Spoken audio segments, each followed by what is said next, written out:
Bueno, gente, esta es la segunda entrega del tromboembolismo pulmonar, ¿sí? En este video vamos a estar viendo la parte de diagnóstico y manejo de esta patología, ¿sí?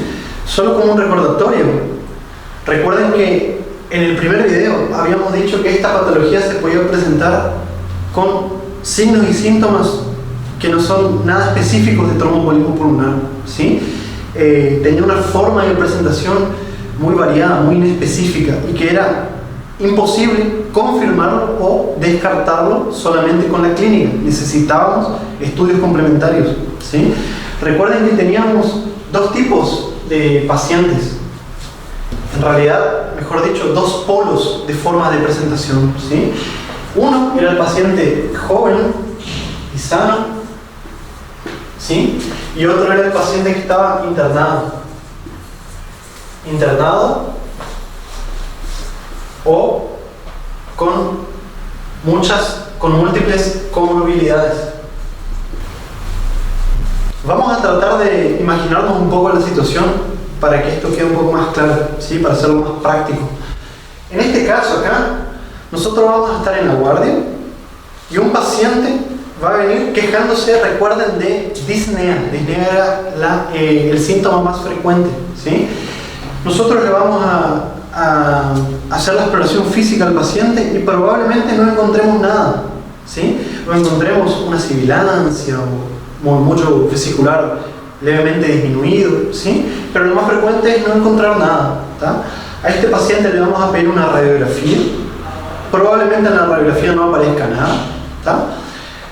Recuerden entonces que el hecho de no sospechar nada nos tiene que hacer sospechar de TEP. ¿Y cuándo vamos a sospechar de TEP? Cuando este paciente se presenta con estas quejas de manera súbita, recuerden que súbita era la palabra, y sobre todo cuando tiene factores de riesgo, que ya lo hablamos en el video anterior, ¿sí? Y en este caso acá, del paciente internado o con múltiples comorbilidades, la situación es la siguiente, ¿sí? Nosotros vamos a estar en la guardia, 2 o 3 de la mañana, ¿sí? Y la enfermera va a venir a decirnos que el paciente de la sala 30, por ejemplo, se descompensó, ¿sí? Ahí ustedes van a ir hasta donde está el paciente y van a ver que el paciente que está, por ejemplo, en el postoperatorio de una cirugía de rodilla, ¿sí? O un paciente politraumatizado, por ejemplo, que luego del postoperatorio, este paciente va a estar descompensado, ¿sí? Ustedes van a ver al paciente hiperventilando con una disnea súbita, ¿sí? De aparición súbita, ¿estamos?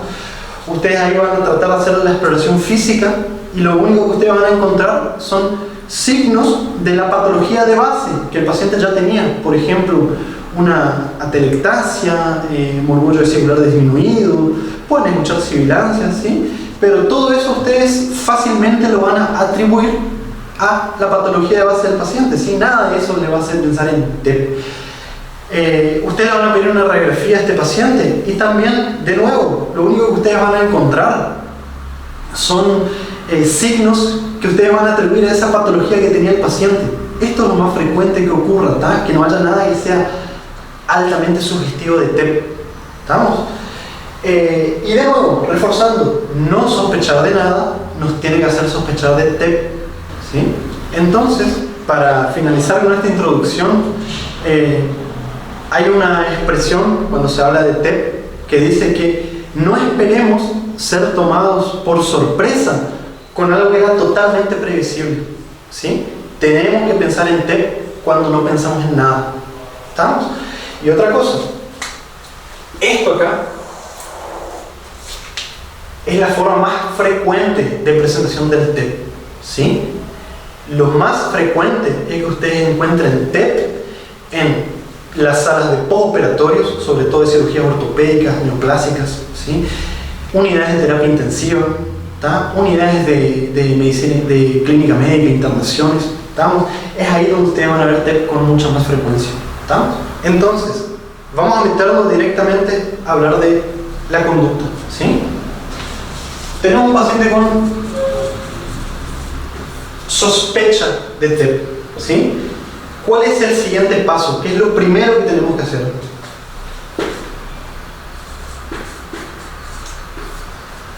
Tenemos que clasificar al paciente, ¿sí? Tenemos que ver, a partir de esta sospecha, qué tan probable es que este paciente tenga TEP. Eso es lo primero que hacemos, y lo hacemos con el score de Wells, ¿sí? Este score nos va a redirigir hacia dos caminos, ¿tá? Por un lado, el paciente con TEP probable, y por otro lado, el paciente con TEP poco probable.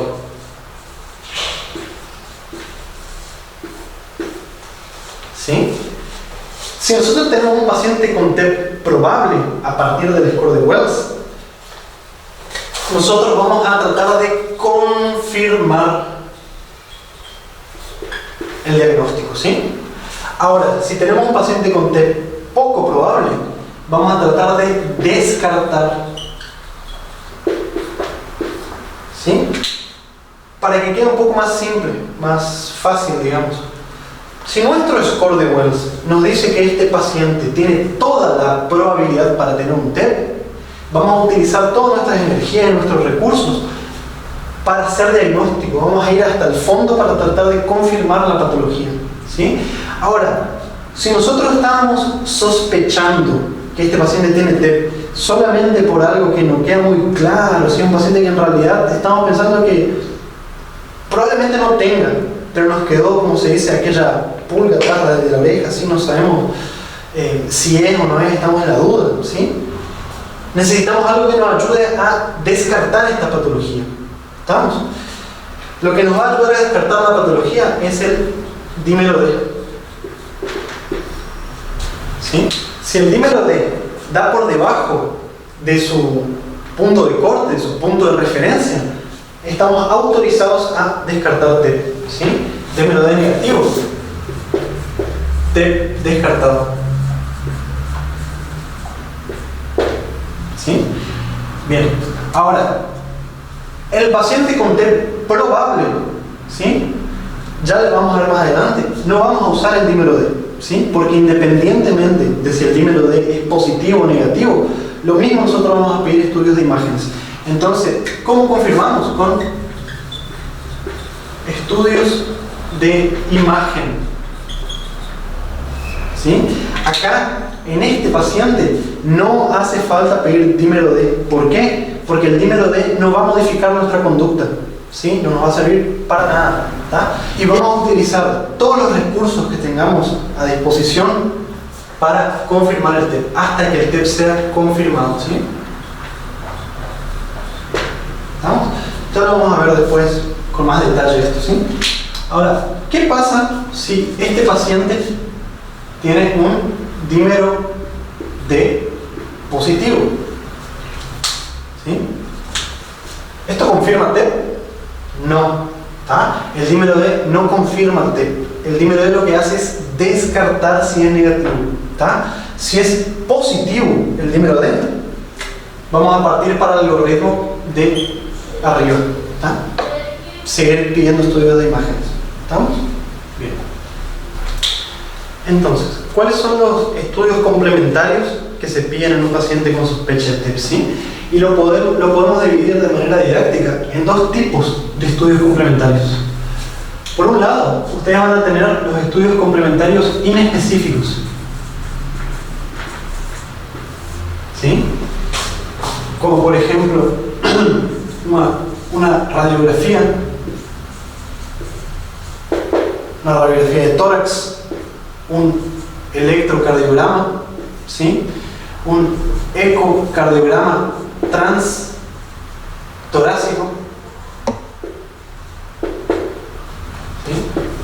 La gasometría arterial y laboratorio, marcadores bioquímicos, ¿sí? Estos estudios que están acá, como yo les dije, son inespecíficos, ¿sí? No hacen parte del algoritmo diagnóstico. ¿Estamos? Estos estudios se piden porque el paciente tiene una patología cardiovascular aguda, ¿sí? Se está internando con una patología cardiovascular y estamos investigando, ¿sí? ¿Qué les quiero decir con esto? Esto no nos va a confirmar ni descartar TEP. Esto nos va a ayudar a reforzar nuestra idea sobre TEP o encontrar signos que orienten hacia otra patología, ¿tá? Pero no nos va a confirmar ni descartar nada, ¿sí? Y por otro lado, acá tenemos los exámenes que hacen parte del algoritmo de diagnóstico de TEP, ¿sí? Son los exámenes que van a confirmar o descartar, ¿sí? O sea, son los exámenes que hacen parte del algoritmo. ¿Está? Bien. ¿Cuáles son esos exámenes? El dímero D, ¿sí? La tomografía axial computada helicoidal con contraste, ¿sí? También llamada acá angiotomografía multislice o tomografía computarizada helicoidal, etc. Tiene muchos nombres, ¿sí? Acá también entra la cintigrafía, ventilación, perfusión, ¿sí? Acá también entra el eco Doppler de miembros inferiores. También entra la arteriografía,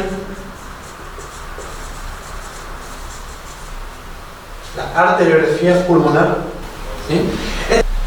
Con respecto a los exámenes inespecíficos para TEP, ¿sí? Vamos a empezar hablando de la radiografía. Radiografía de tórax, ¿sí? ¿Qué ustedes esperarían encontrar en una radiografía de tórax de un paciente con sospecha de TEP? Bueno, nada, ¿sí? Puede ser normal. ¿Estamos? Recuerden que cuando no sospechamos de nada, tenemos que sospechar de TEP, ¿sí?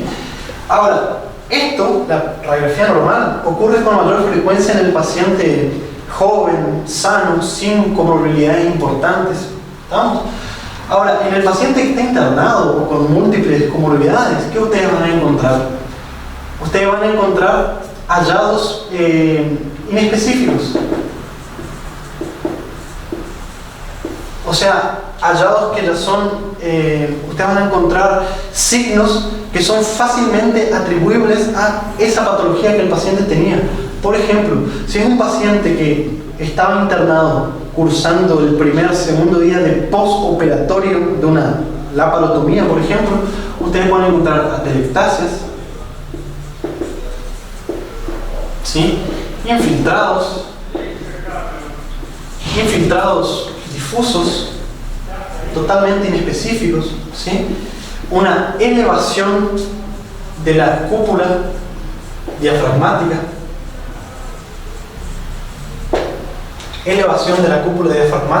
¿está? Sí, todo bien. Esto acá puede estar presente en el TEP, en el tromboembolismo de pulmón, pero también puede ser atribuible a la patología que el paciente ya tenía, ¿sí? Y la radiografía de tórax también nos puede mostrar signos que son sugestivos, ¿sí? Sugestivos, ¿está? No diagnósticos, sugestivos de TEP, ¿sí? Antes de hablar de estos signos, déjenme decirles una cosa, así que es bien importante. Fíjense, radiografía normal o signos inespecíficos. ¿Estamos? El paciente tiene mucha clínica, pero poca radiografía compatible con algo, ¿sí? Esto se llama disociación clínico radiológico, ¿sí? El paciente tiene mucha clínica, pero poca radiografía que nos ayude, ¿sí? Entonces, disociación clínico y radiológica, ¿está? Bien. Signos sugestivos de TEP, ¿cuáles son? Son 3, ¿sí? Primero, esto acá es poco frecuente. Es poco frecuente en la vida, en la práctica, ¿sí? Pero es recontra frecuente en los exámenes, ¿sí? De la facultad, ¿estamos? Son 3. El signo de Westermarck,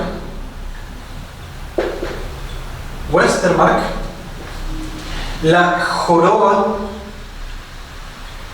de Hampton y el signo de la palla. ¿Estamos? ¿Qué es esto? Si ustedes tienen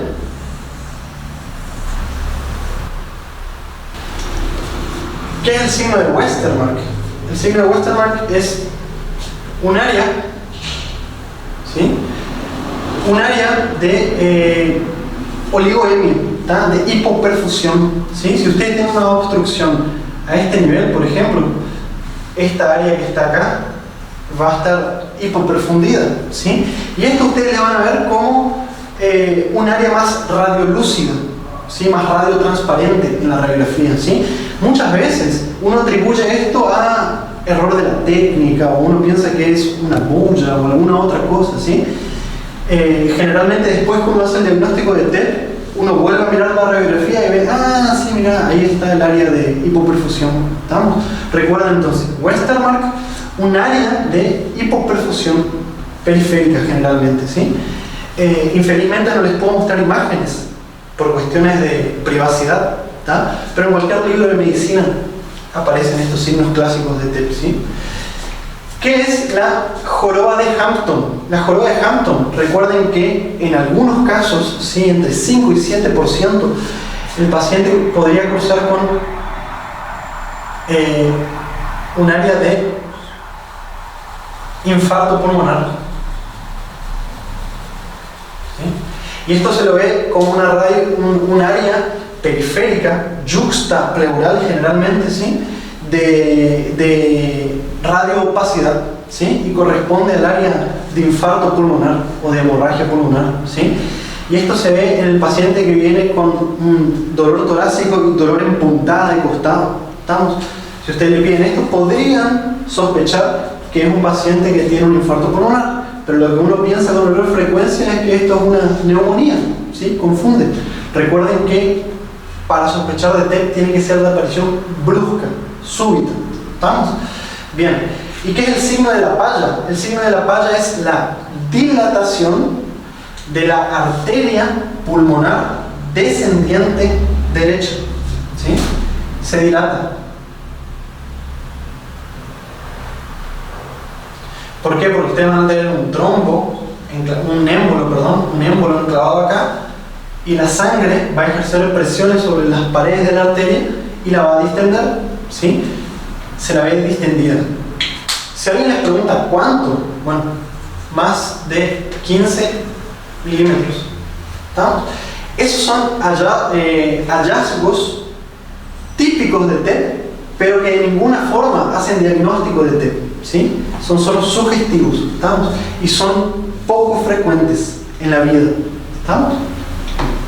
Otro examen que vamos a ver en el paciente es el electrocardiograma, ¿sí? Y según la última edición del Harrison, el hallazgo más frecuente en el electro en un paciente con TEP es la inversión de la onda T. ¿Estamos? Una inversión de la onda T de B1 a B4. ¿Ah? ¿Y qué es esto? ¿Qué representa esta inversión de la onda T para que no quede tan abstracto?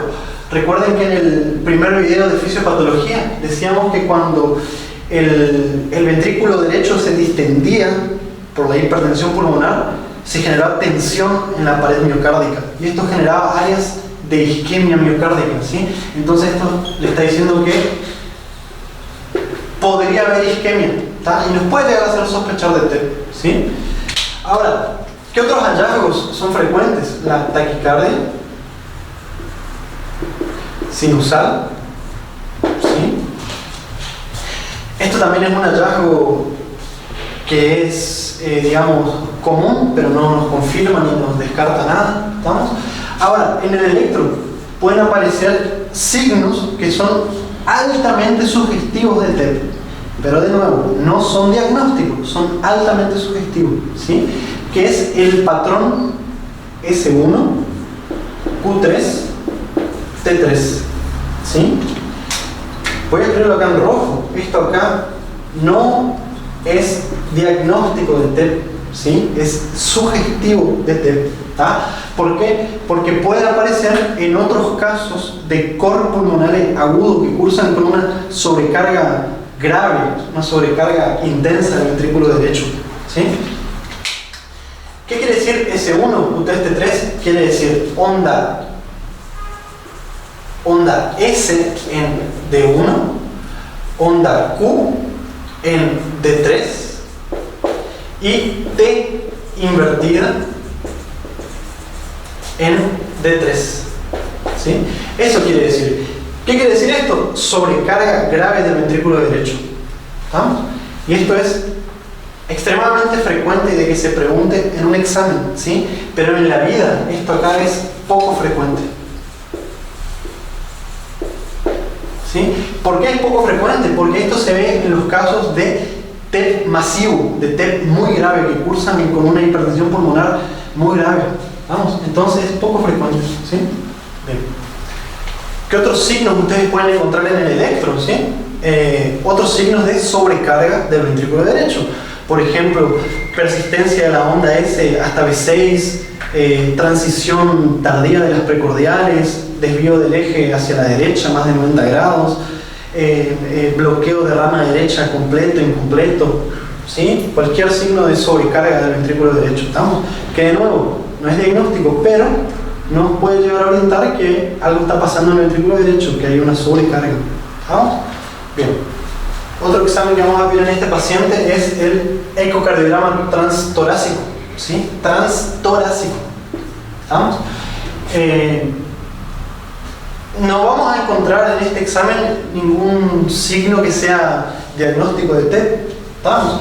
Pero recuerden que el ecocardiograma era importante. ¿Por qué? Porque si sospechamos que un paciente tiene tromboembolismo del pulmón y encontramos disfunción del ventrículo derecho, algún signo de disfunción del ventrículo derecho, esto aumenta la mortalidad del paciente. ¿Sí? Los pacientes que cursan con disfunción del ventrículo derecho se mueren más, y esto nos va a hacer que nosotros modifiquemos nuestra conducta terapéutica. ¿Sí? Recuerden que el paciente con un tromboembolismo de pulmón normotenso pero con disfunción en el ecocardiograma, entra dentro del grupo del TEP submasivo, dentro del cual nosotros vamos a individualizar el tratamiento. Y la mayoría de los servicios ya orientan utilizar trombolíticos, evaluando el riesgo-beneficio. ¿Está? Bien. ¿Qué signos podemos encontrar en el ecocardiograma? Podemos encontrar regurgitación, tricuspidia, ¿sí? Por eso el paciente puede tener ingurgitación yugular, patomegalia, reflujo patoyugular, edemas de miembros, etc. ¿Sí? O sea, signos de dilatación, ¿sí? De dilatación ventricular que lleva a la regurgitación tricuspidia, ¿sí? También podemos encontrar áreas de discinesia, área de discinesia, o sea, áreas de hipomotilidad del ventrículo derecho, ¿sí? En casos raros, ¿sí? No lo voy a escribir porque son raros los casos, podemos encontrar un trombo dentro del ventrículo derecho, ¿sí? O en la salida del tronco de la arteria pulmonar. En este caso, y como excepción, este ecocardiograma podría ser diagnóstico y estamos autorizados a hacer un tratamiento, ¿sí? Pero esto no es frecuente, ¿tá? Lo que más ocurre es estos signos inespecíficos, ¿no? Ahora, volviendo a anatomía patológica, ¿sí? Y una pregunta que es más teórica, digamos, ¿vamos a encontrar signos de hipertrofia del ventrículo derecho en un paciente con cor pulmonar agudo? Si lo que estás pensando es no, estás correcto, ¿sí? ¿Por qué no vamos a encontrar hipertrofia? ¿Tá? Porque recuerden que la hipertrofia es un mecanismo de adaptación ante una injuria crónica, ¿sí? Para que haya hipertrofia necesitamos reprogramar nuestros genes, sintetizar nuevas proteínas, etc. Y esto lleva un tiempo. Entonces, en este paciente no vamos a encontrar hipertrofia. Y si encontramos hipertrofia, es porque el paciente ya tenía una condición, una hipertensión pulmonar crónica. ¿Vamos? Eso es una cosa más teórica que práctica, ¿sí? Que les pueden llegar a preguntar. ¿Vamos? A este paciente también le vamos a pedir una gasometría arterial, ¿sí? ¿Qué vamos a encontrar en este paciente en la gasometría arterial? Vamos a encontrar hipoxemia, ¿sí? capnia, ¿sí? Hipocapnia, ¿estamos?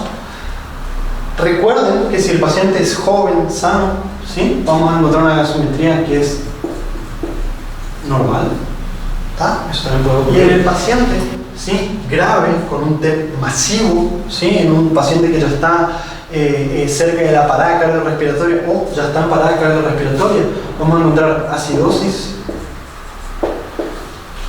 respiratoria o metabólica. ¿Qué les parece? ¿Sí? Una acidosis mixta. ¿Sí? ¿Por qué mixta? Porque el paciente va a estar tan grave que va a estar hipoventilando, ¿sí? Por lo tanto el paciente va a tener aumento del dióxido de carbono, y por otro lado el paciente va a estar en un estado de hipoperfusión periférica, o sea, va a estar en shock, ¿sí? Por lo tanto el paciente va a tener aumento del lactato, ¿sí? Aumento del lactato, o sea, una acidosis mixta, respiratoria y metabólica. Estos son los hallazgos que la bibliografía cita como más frecuente, ¿sí? No queda claro cuál de los dos es más frecuente o si la combinación de los dos es más frecuente desde el punto de vista teórico, ¿sí? Pero en la práctica sí es muy frecuente verlos a ambos puntos. ¿Por qué el paciente va a tener hipoxemia? ¿Sí? Recuerden que en el pulmón habían áreas mal ventiladas, ¿sí? Habían áreas que estaban mal perfundidas, tenía áreas de atelectasia, áreas de broncoespasmo, etc. Todo eso le va a llevar al paciente a hipoxemia, ¿sí?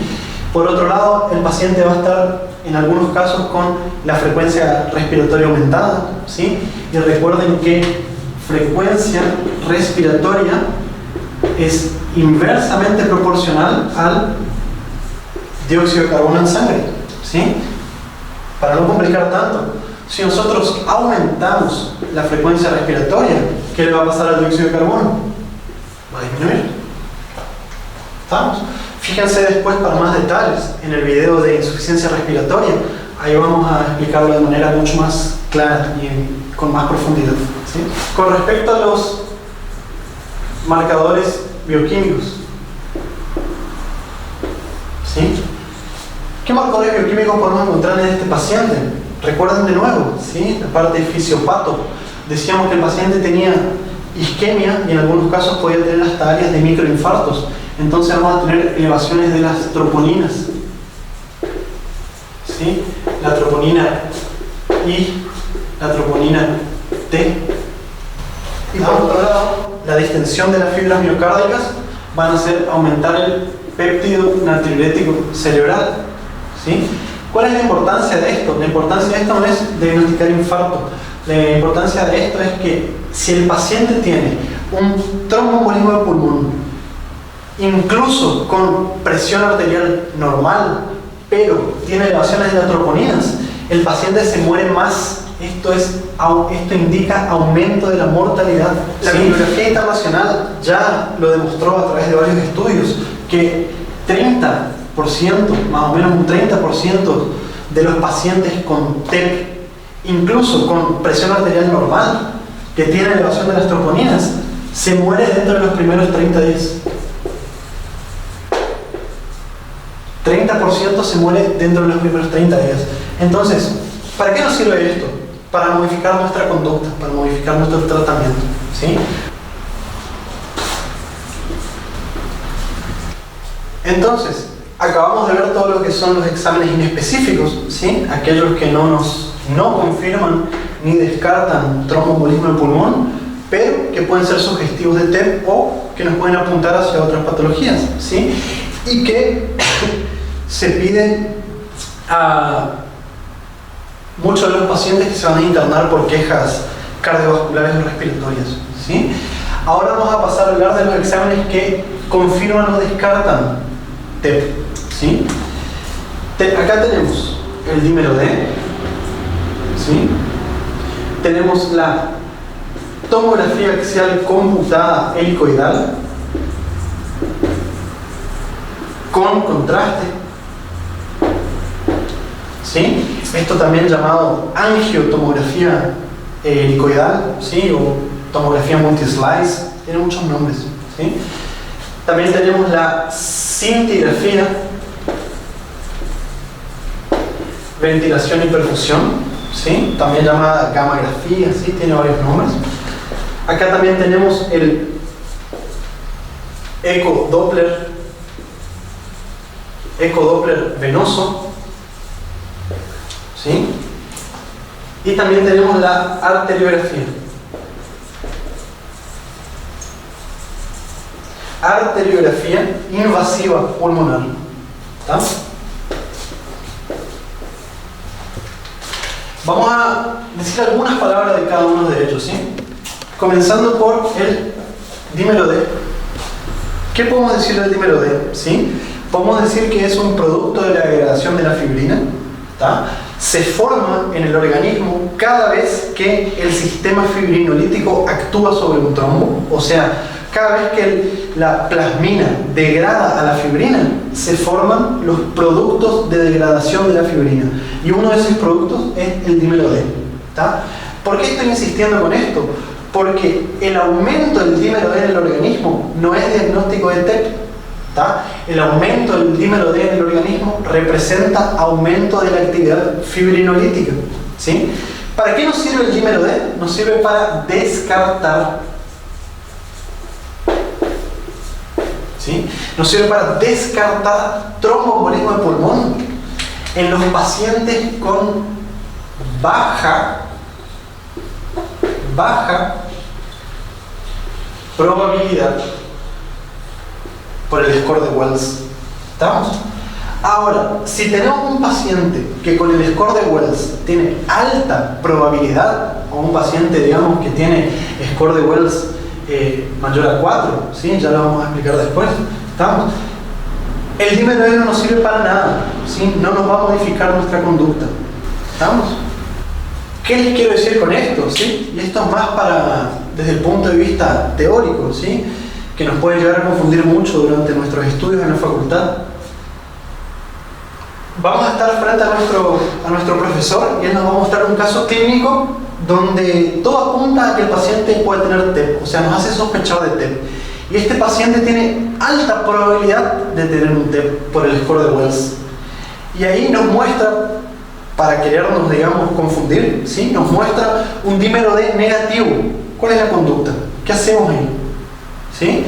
Lo que hacemos es asumir que eso ahí es un falso negativo. ¿Tá? No podemos descartar TEP con dímero D si el paciente tiene alta probabilidad. ¿Estamos? Bien.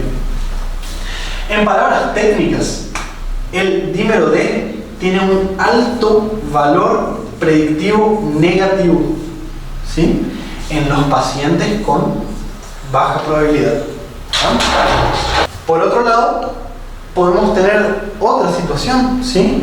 En un paciente, por ejemplo, con alta probabilidad de tener TEP, dijimos anteriormente que si es positivo, tampoco nos sirve para nada. ¿Por qué? Porque el dímero D aumenta cuando hay aumento de la actividad fibrinolítica en el cuerpo, ¿sí? Y esto ocurre, por ejemplo, en el paciente con neumonía, en el paciente con insuficiencia cardíaca, en el paciente con EPOC descompensado, en el paciente con cáncer, en el paciente con trauma, en el paciente en postoperatorio, ¿sí? Entonces, si tenemos un paciente con alta probabilidad de TEP, ¿vale la pena pedir dímero D? No, no se pide, ¿sí? Es lo mismo que pedirle colesterol, o sea, no nos va a servir para nada en este tipo de pacientes. ¿Se entiende? Bien. Con respecto a la tomografía helicoidal, ¿sí? A la angiotomografía, podemos decir que es el mejor método de diagnóstico por imágenes inicial, ¿sí? El mejor método no invasivo, digamos, de imágenes inicial. ¿Estamos? Esto acá sería el mejor siguiente paso ante un paciente con alta probabilidad. Ante un paciente con alta probabilidad en el score de Wells, ¿sí? Esto es lo que vamos a pedir, ¿sí? Este es el siguiente paso. ¿Estamos? Ahora, ustedes tienen que saber que esto no está siempre disponible, ¿sí? Que el protocolo puede variar de servicio en servicio, depende de donde ustedes se encuentren. ¿Estamos? Pero en la bibliografía internacional es lo que está recomendado, ¿sí? Este examen acá es mejor que la cintilografía, ¿sí? Es mejor que el ecodoppler, ¿tá? Es mejor que una resonancia magnética, ¿estamos? Este examen es un examen que confirma, ¿sí? Si es positivo, el algoritmo se detiene, ¿sí? Paramos el algoritmo y hacemos tratamiento, ¿tá? O sea, confirma. Ahora, si es negativo, si hay contraindicaciones o si no está disponible, tenemos que recurrir a otros métodos, ¿sí? ¿Cuáles son las contraindicaciones? Bueno, el paciente con alergia severa al medio de contraste iodado, ¿sí? O el paciente con riesgo de nefropatía por contraste. El riesgo de nefropatía por contraste, como por ejemplo el paciente con insuficiencia renal, ¿sí? Bien. Una ventaja de la tomografía es que en algunos servicios la tomografía no se limita solamente a la circulación pulmonar, se la puede extender hacia los vasos pélvicos, ¿sí? Hacia miembros inferiores. Incluso si en la tomografía no encontramos nada en el pulmón, pero encontramos trombos en vasos pélvicos o en vasos de miembros inferiores, ¿sí? Estamos autorizados a hacer el tratamiento. La scintigrafía o la gammagrafía de ventilación y perfusión es un método que se utiliza cuando no tenemos disponible la tomografía o cuando hay contraindicaciones para realizarla, ¿sí? O cuando la tomografía dio negativa para TEP. O sea, esto que se lo utiliza después, nunca de primera línea, ¿sí? Bien.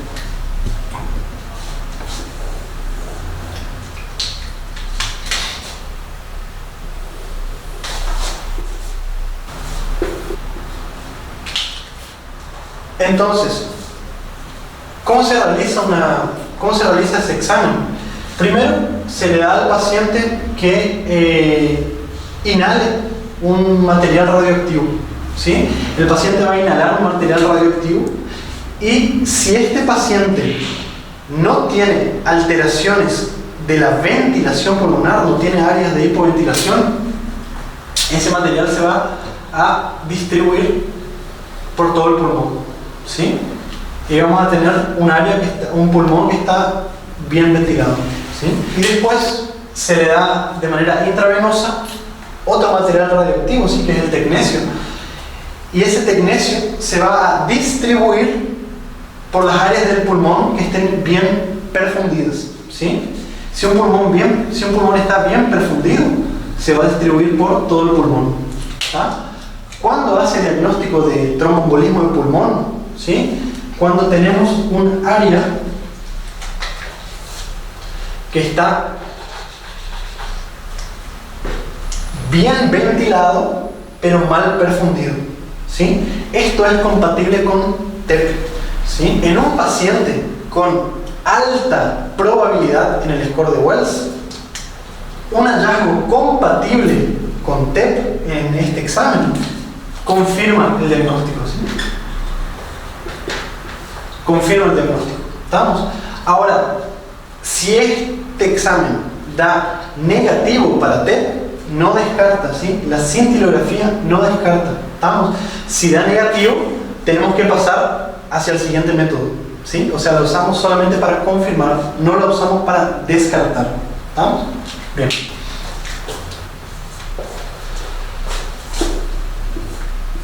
Con respecto al ecodoppler venoso, ¿sí? Cuando la TAC no está disponible o dio negativo y cuando después la scintigrafía también dio negativo, pasamos a realizar un ecodoppler venoso, ¿sí? Con el ecodoppler venoso es uno de los mejores métodos no invasivos para hacer diagnóstico de trombosis venosa profunda. ¿Estamos? Recuerden que a dónde vamos a ir a buscar la trombosis venosa, ¿sí? ¿Dónde era más frecuente? Recuerden del primer video, ¿está? En los vasos iliofemorales, ¿sí? Ahí vamos a ir a buscar. Hay un montón de signos, ¿sí? Como pérdida de la comprensión vascular, la presencia del trombo intraluminal, etc. ¿Estamos? Si el ecodoppler es venoso, estamos autorizados a hacer el tratamiento. ¿Estamos? Bien. Ahora, ¿qué pasa si el ecodoppler en los vasos ¿Qué pasa si el ecodoppler en los vasos iliofemorales es negativo? ¿Descartamos TEP o no? No, obviamente no se descarta, porque recuerden que habían excepciones, ¿sí? Recuerden del video anterior, recuerden que la trombosis venosa profunda podría ubicarse en la subclavia, podría ubicarse en los vasos pélvicos, podría ubicarse en la vena cava inferior, ¿sí? O sea, había muchas excepciones, ¿sí? Y tenemos que buscarlas, ¿estamos? El ecodoppler, entonces el ecodoppler es un examen que también confirma el diagnóstico, pero no descarta, ¿estamos? Si no encontramos trombosis venosa profunda, tenemos que pasar a el gold standard, que sería la arteriografía pulmonar invasiva, ¿sí? Bien. Con respecto a la arteriografía invasiva pulmonar, ¿sí?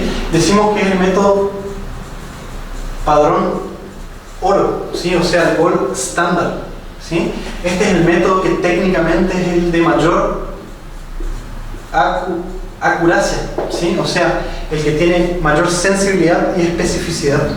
Vamos, en palabras simples, ¿sí? Es el método que realmente nos va a confirmar o a descartar TEP, ¿sí? En el final del camino.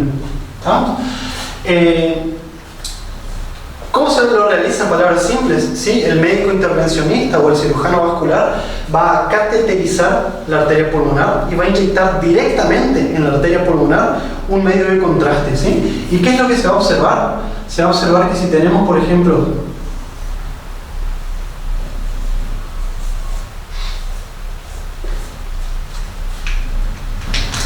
lo que se va a observar es una falta de llenado de contraste, ¿sí? En la arteria en donde esté enclavado el émbolo, ¿tá? Por ejemplo, si tenemos acá en la arteria pulmonar descendiente derecha, ¿sí? El émbolo está enclavado acá, no vamos a ver el émbolo, pero vamos a ver una falta de llenado del medio de contraste.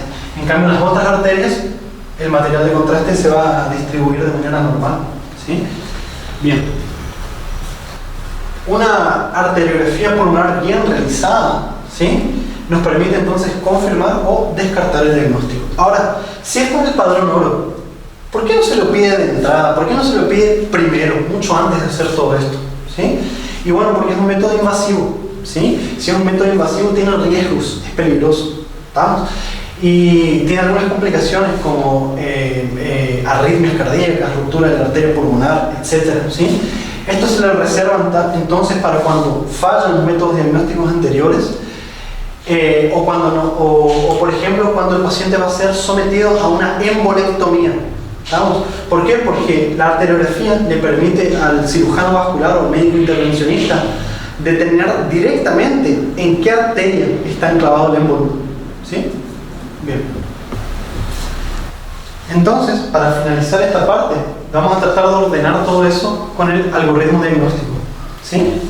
Entonces, sospechamos de TEP, ¿sí? ¿Qué hacemos si sospechamos de TEP? ¿Cuál es el siguiente paso? Determinar la probabilidad de tromboembolismo con el score de Wells, ¿sí? Se pueden utilizar muchos otros scores, ¿tá? Pero lo que más se recomienda es utilizar el score de Wells, ¿tá? Ahí vamos a tener, de manera resumida, ¿sí? Dos caminos. Cuando el TEP es probable, ¿sí? Esto les puede aparecer en la bibliografía como altamente probable también, ¿sí? Vamos directo a las imágenes, estudios de imágenes, ¿sí? Cuando el TEP es poco probable, pedimos el dímero D, ¿sí? Esto para comenzar, ¿ah? Si el dímero D da negativo en un paciente con poca probabilidad de TEP por el score de Wells, estamos autorizados a descartar TEP. ¿Sí? Ahora, si el dímero D dio positivo, ¿sí? Según el valor de referencia del laboratorio donde ustedes se encuentran, ¿sí? Según el punto de referencia, ¿estamos? Partimos hacia la parte del algoritmo del TEP probable, ¿estamos? Entonces, si el TEP es probable, vamos a pedir imágenes. ¿Cuál es la primera imagen que pedimos? Tomografía, ¿sí? Angiotomografía helicoidal, ¿sí? Si la tomografía es positiva,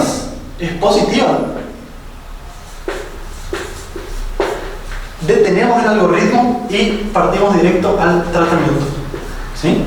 Ahora, si la tomografía es negativa para TEP o no tenemos disponible o es inseguro hacer la tomografía en un paciente por contraindicaciones, por ejemplo, partimos a la cintilografía, ventilación y perfusión. Si la cintilografía es positiva, stop, ¿sí? Detenemos el algoritmo y tratamos TEP. ¿Estamos? Ahora, si la cintilografía es negativa, tenemos que realizar un ultrasonografía o ecografía con Doppler, ¿sí? De venas profundas, ¿está? Buscando el trombo, ¿sí? Si el ultrason o el ecodoppler es positivo para trombosis venosa profunda, detenemos el algoritmo y hacemos tratamiento, ¿sí? Ahora, si la ultrasonografía es negativa, vamos a pasar a realizar la arteriografía, ¿sí? La resonancia magnética, ¿sí? O el ecocardio transesofágico, ¿sí? Yo sé que estos dos estudios yo no les comenté antes, pero solo les voy a decir dos palabras ahora, así que serían relevantes. Lo ideal sería hacer una arteriografía, ¿estamos? Porque es el gol estándar. Ahora, ¿qué pasa si no contamos, si no tenemos para realizar arteriografía en nuestro medio, en nuestro hospital, ¿sí? Podemos elegir cualquiera de estos dos métodos, ¿estamos? Y continuar investigando. Si la arteriografía es negativa, descártate. Descartado, ¿sí? Y si es positiva, obviamente lo confirmo, ¿estamos? Porque es el gol estándar. Ahora, una cuestión que es más práctica, ¿sí? Una cosa es la práctica. ¿Qué pasa, ¿sí? Si tenemos un paciente con sospecha de TEP, ¿sí? Es un TEP masivo, el paciente está con severa inestabilidad hemodinámica y no tenemos, el paciente no aguantaría irse hasta la sala para realizar la tomografía. Si el paciente está tan inestable que el paciente no puede deslocarse hasta la sala de la tomografía. ¿Qué vamos a tratar de hacer si tenemos disponible? Un ecocardiograma transesofágico, ¿sí? ¿Por qué? Porque los pacientes que están con inestabilidad hemodinámica, ¿estamos? Y que están con una sospecha de un TEP masivo, por ejemplo, es altamente probable que con el eco transesofágico encontremos un trombo, ¿sí? en el tronco de la arteria pulmonar. En esta situación en particular, estamos autorizados a realizar este estudio, ¿sí? Antes de realizar la tomografía, ¿tá? Y si encontramos un trombo, confirmamos el diagnóstico, ¿estamos? Ahora, esa no es la situación más común, ¿estamos? La situación más común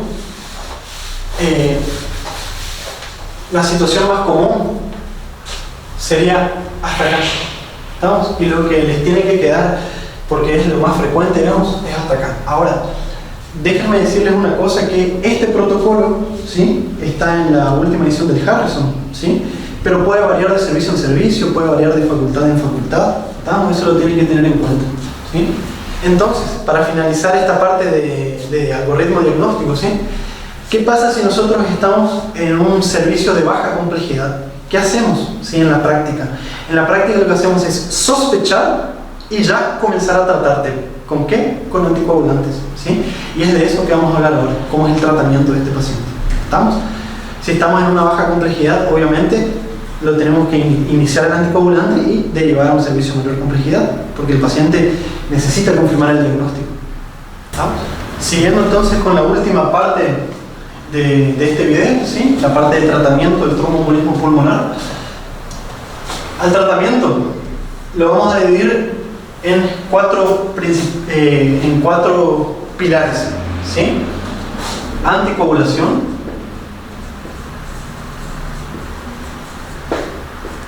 trombólisis o trombolisis, ¿sí? filtro de vena cava, ¿tá? Filtro de vena cava y procedimientos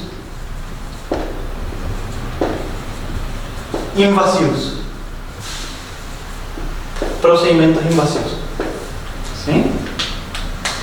¿Qué podemos decir de los anticoagulantes? Los anticoagulantes son la base del tratamiento con tromboembolismo de pulmón. ¿Sí? Dicho de otra forma, anticoagulación ustedes van a hacer en todos los pacientes, excepto menos en los que tengan contraindicaciones. ¿Sí? Ustedes van a realizar en todos los pacientes, excepto en aquellos que tengan contraindicaciones absolutas. ¿Sí? Contraindicaciones absolutas. Las contraindicaciones relativas, ¿sí? En el caso de tromboembolismo del pulmón, generalmente no contraindican el uso de anticoagulantes. ¿Estamos? Bien. Recuerden que nosotros decíamos que cuando teníamos un paciente con sospecha de tromboembolismo del pulmón, ¿qué teníamos que hacer? Inmediatamente investigarlo para descartar o confirmar su diagnóstico, ¿sí? Y al mismo tiempo ya iniciar el tratamiento empírico. El tratamiento empírico con anticoagulantes, ¿sí? Entonces, los anticoagulantes se los pueden usar de manera empírica, ¿sí? No hay necesidad de confirmar un diagnóstico para iniciar la anticoagulación del paciente. ¿Vamos?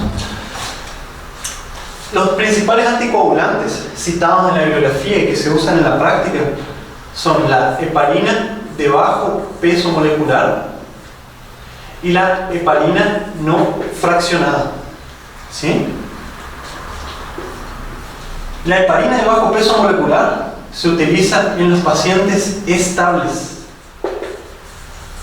y la heparina no fraccionada se usa en los pacientes inestables. ¿Sí? ¿Por qué? Esto tiene una explicación, ¿sí? La heparina no fraccionada tiene una vida media, ¿sí? Una vida media de 6 horas. Mientras que la heparina de bajo peso molecular, la vida media es de 12 horas o más. ¿Sí? La heparina no fraccionada se neutraliza con su antídoto, que es el sulfato de protamina. ¿Sí?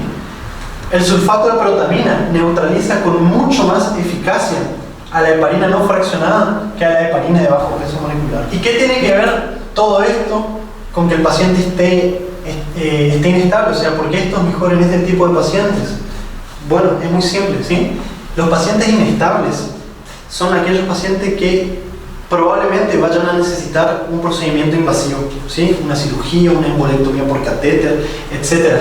Entonces, vamos a necesitar una droga, ¿sí? Que podamos revertir su efecto con mucha mayor facilidad, ¿sí? En el caso de la heparina no fraccionada, es simplemente cortar su infusión y en poco tiempo su efecto ya no está más en el organismo, ¿sí?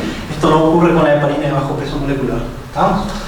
La heparina no fraccionada se inicia con un bolus de 80 unidades internacionales por kilo, ¿sí? Se lo hace en bolus, se lo hace directo en la vena del paciente, ¿sí? Y se lo mantiene, ¿sí? Esto sería el ataque, dosis de ataque, y se lo mantiene una dosis de mantenimiento de 18 unidades internacionales por kilo por hora, ¿sí? Esto sería el mantenimiento. ¿Estamos?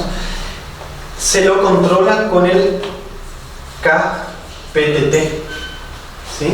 Y el objetivo es llevar el KPTT a 1,5 a 2 veces su valor normal, ¿sí? Quedaría más o menos entre 60 y 80 segundos. ¿Estamos?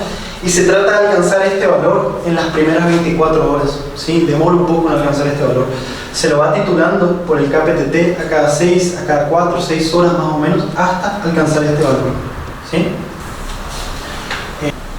Luego de 2 a 4 horas de haber iniciado la terapia anticoagulante intravenosa, ya se inicia la anticoagulación vía oral, ¿sí? Con warfarina. ¿Sí? Generalmente se inicia con 5 miligramos vía oral de warfarina. Y se inicia a las 2 a 4 horas más o menos, porque es con esta medicación que el paciente se va a ir de alta, ¿sí? Solo que demora entre 5 a 10 días más o menos en comenzar a hacer efecto. Entonces es bueno iniciarlo ya junto con el anticoagulante intravenoso, ¿sí?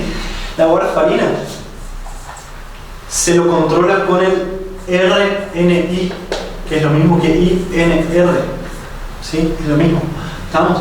Y se lo intenta llevar a 2 a 3 veces su valor normal, ¿sí? Con respecto al control, mejor dicho, ¿estamos? ¿Cuánto tiempo se deja anticoagulado a un paciente luego de un episodio de tromboembolismo de pulmón? ¿Sí? Y acá depende, ¿tá? Si el paciente tuvo un TEP secundario a un factor de riesgo temporario que fue adquirido, como por ejemplo el postoperatorio de una cirugía ortopédica, ¿sí? Se le deja anticoagulado entre 4 y 6 meses, ¿sí? Con warfarina, ¿estamos? Ahora, si el paciente tuvo un tromboembolismo de pulmón secundario a un factor de riesgo permanente por una trombofilia heredada, por ejemplo, ¿sí? O un tromboembolismo pulmonar idiopático, ¿sí? Se lo deja anticoagulado de por vida, ¿sí? De por vida.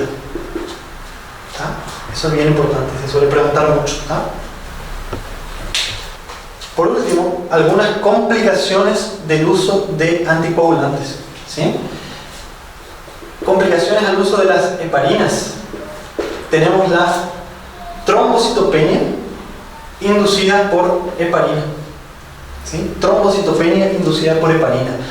En este caso, ustedes inician la heparina del paciente, sobre todo la heparina no fraccionada, ¿sí? Y a los 4 o 5 días el paciente comienza a hacer trombos arteriales y venosos, ¿sí? Es algo paradójico, ¿tá? La heparina hace que el paciente comience a generar trombos. ¿Por qué se produce esto? Principalmente porque la heparina desencadena una respuesta autoinmune contra las plaquetas y hace que las plaquetas se activen y comiencen a depositarse, a agregarse y a generar trombos, ¿sí? ¿Qué se hace en este caso? Se suspende la heparina, ¿sí? No se la puede utilizar nunca más y se utiliza otros anticoagulantes, como por ejemplo inhibidores directos de la trombina, ¿tá? Otra complicación al uso de anticoagulantes, ¿sí? En este caso el uso de warfarina, sería la necrosis inducida por warfarina, ¿tá? En este caso, la warfarina induce que el paciente comience a hacer microtrombos valga la redundancia, en la microcirculación, ¿sí? El paciente comienza con áreas eritematosas, sobre todo en las partes donde tiene exceso de tejido graso, como por ejemplo en las mamas, ¿sí? En el abdomen, y comienza a presentar áreas de necrosis cutánea, áreas de eritema, áreas de formación de embolias, ¿sí? Esto es para que tengan un pantallazo general del uso de anticoagulantes, ¿sí? Y los factores más relevantes con respecto al tromboembolismo del pulmón. Pero busquen el video de anticoagulantes, la clase de farmacología de anticoagulantes, ¿sí? Ahí vamos a explicar con mucho mayor detalles el uso, las contraindicaciones, cómo se hace el diagnóstico de estas condiciones y un montón de otras cosas, ¿no? Con respecto a los trombolíticos, ¿sí? ¿Cuándo se utilizan trombolíticos? Cuando tenemos un TEP confirmado, en TEP confirmado, ¿sí? En ausencia de contraindicaciones, ¿sí? Contraindicaciones, por ejemplo, cirugía reciente, un politraumatismo, cirugía reciente, politraumatismo, ¿sí? Son contraindicaciones a su uso, ¿estamos? Digo TEP confirmado, ¿sí? Porque recuerden que los anticoagulantes se los utilizaba de manera empírica. Los trombolíticos ustedes no lo pueden utilizar de manera empírica, ¿sí? Como ejemplos de trombolíticos Tenemos el RTPA, que sería el activador del plasminógeno tisular recombinante, ¿sí? La streptokinasa, ¿sí? ¿Cuál ustedes van a utilizar? Bueno, el que utilizan en el medio donde ustedes se encuentran, ¿sí? La bibliografía internacional recomienda utilizar el RTPA, ¿sí? Bien. Acá hay una cosa importante que tenemos que plantearnos, ¿sí? Nosotros dijimos que a todos los pacientes lo vamos a anticoagular, ¿sí? Ahora, ¿qué hacemos si comenzamos a anticoagular a un paciente y es el caso de un TEP masivo confirmado? ¿Qué hacemos? ¿Podemos mezclar trombolíticos con anticoagulantes o no? ¿Sí? La respuesta es muy simple. Recuerden que en el TEP masivo, ¿sí? En el TEP con inestabilidad hemodinámica, el anticoagulante que íbamos a usar era la heparina no fraccionada. Por lo tanto, es simplemente cortar la infusión de heparina, ¿sí? Pasarle al paciente el trombolítico, ¿sí? Y cuando terminamos de usar el trombolítico, volver a usar la heparina, ¿sí? Es eso lo que se hace. ¿Estamos? No se pueden usar juntos, no se pueden mezclar los dos. ¿Estamos? Hay que esperar terminar el trombolítico para reiniciar la heparina. Y recuerden, ¿sí? Que me faltó decirles, trombólisis en el TEP confirmado, pero tiene que ser el TEP masivo, ¿sí? Con inestabilidad hemodinámica. ¿Estamos? Con respecto al filtro de vena cava, ¿sí? Esto es un dispositivo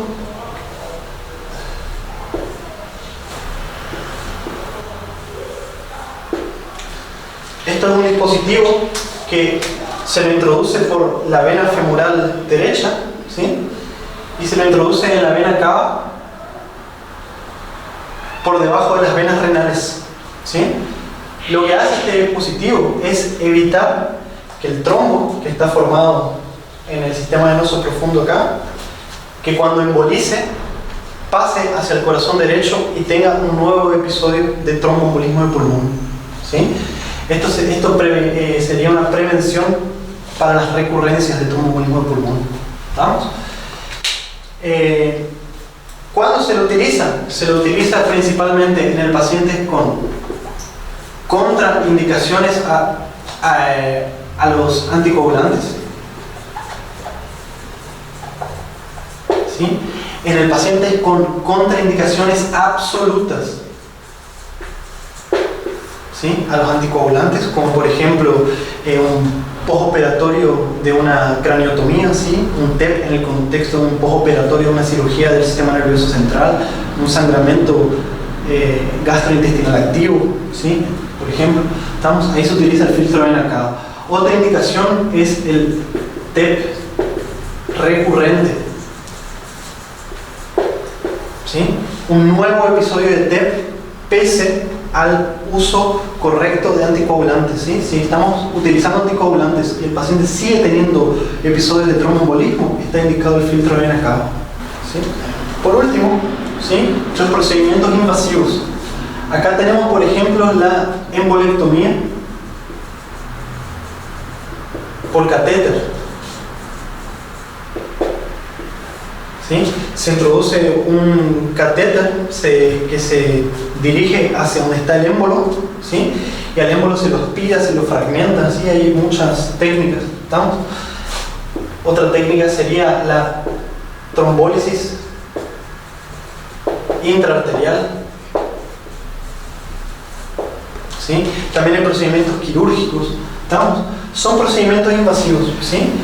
Una cosa importante que hay que aclarar, que este tipo de procedimientos cursan con un 40 a 50% de mortalidad,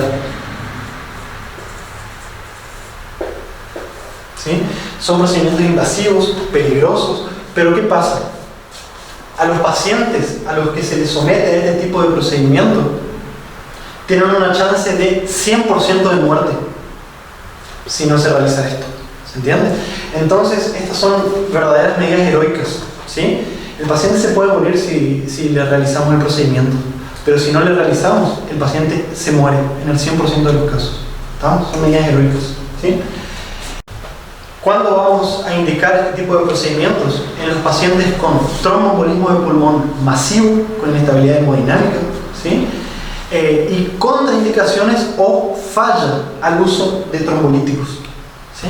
Entonces, en resumen, ¿sí? Para ponerlo de manera ordenada, ustedes van a tener, recuerden, 3 tipos de pacientes con TEP según su gravedad. ¿Sí? El TEP masivo, ¿sí? El TEP submasivo, ¿sí? Y el TEP pequeño. El TEP masivo era el que cursaba con inestabilidad hemodinámica, ¿sí? Este paciente tiene indicación absoluta de trombolíticos. Si este paciente tiene contraindicaciones al uso de trombolíticos, por ejemplo, está cursando un postoperatorio, ¿sí? O falla el uso de trombolíticos, vamos a pasar a utilizar procedimientos invasivos.